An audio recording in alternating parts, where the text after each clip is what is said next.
आणि त्या दृष्टांतामध्ये मी पाहिलं की एक शुभ्र पांढरा एक असा कागद आहे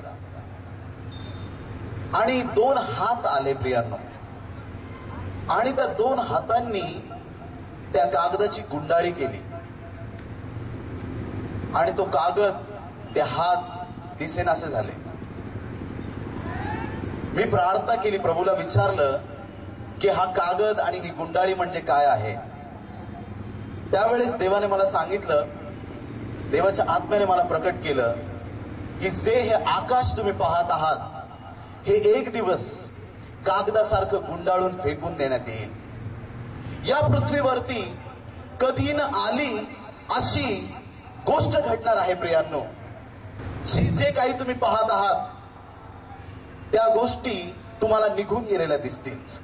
हे जे आकाश तुम्ही वर्षानुवर्ष पाहत आहात, आपले पूर्वज, आपले अनेक लोक, वयस्कर लोक, त्यांनी कधी हे आकाश कुठं गेलेलं पाहिलं नाही. हे आकाश नाहीसं होईल. या पृथ्वीला एक दिवस चिरडून टाकण्यात येईल. या पृथ्वीवरच्या मोठमोठे टॉवर्स पडून जातील, भूमिकंपाचे हादरे होतील आणि या पृथ्वीचा अंत जवळ आलेला आहे. ही पृथ्वी पूर्णपणे नाश होणार आहे.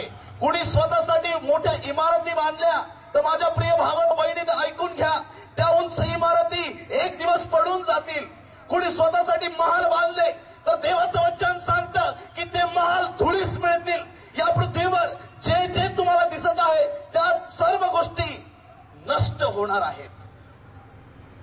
जे जे तुम्ही पाहत आहात ते सर्व एक दिवशी नाहीसं होणार आहे.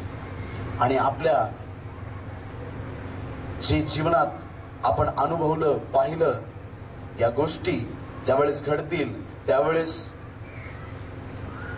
अत्यंत शोकाकुल परिस्थिती या जगामध्ये असेल.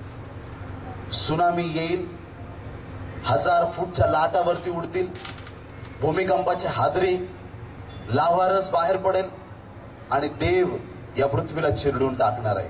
हालेलुया म्हणाल का कोणी? हे मी सांगत नाही, हे पवित्र शास्त्र सांगतं. या पवित्र शास्त्रात लिहिलेल्या प्रत्येक गोष्टी पूर्ण झालेल्या आहेत. ही सगळी जगाची उलटापालट होण्यापूर्वी काहीतरी एक महत्वाची गोष्ट घडणार आहे.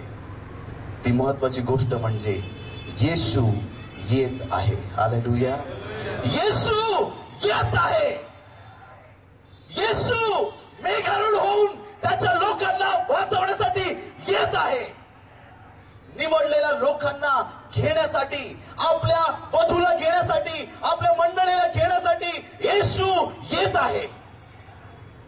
येशू येईल त्यावेळेस काय चित्र असेल जरा डोळ्यासमोर आणण्याचा प्रयत्न करा.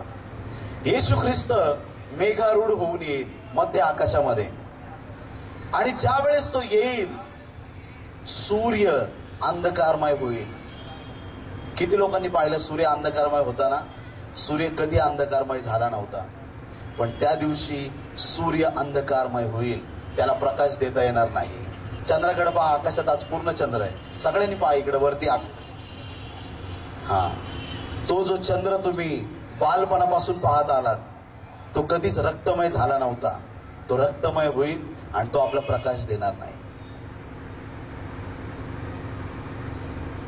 येशू येईल त्यावेळेस त्याचा स्वतःचा प्रकाश इतका असेल की त्याच्या प्रकाशासमोर कसलेच प्रकाश आपल्याला दिसणार नाही.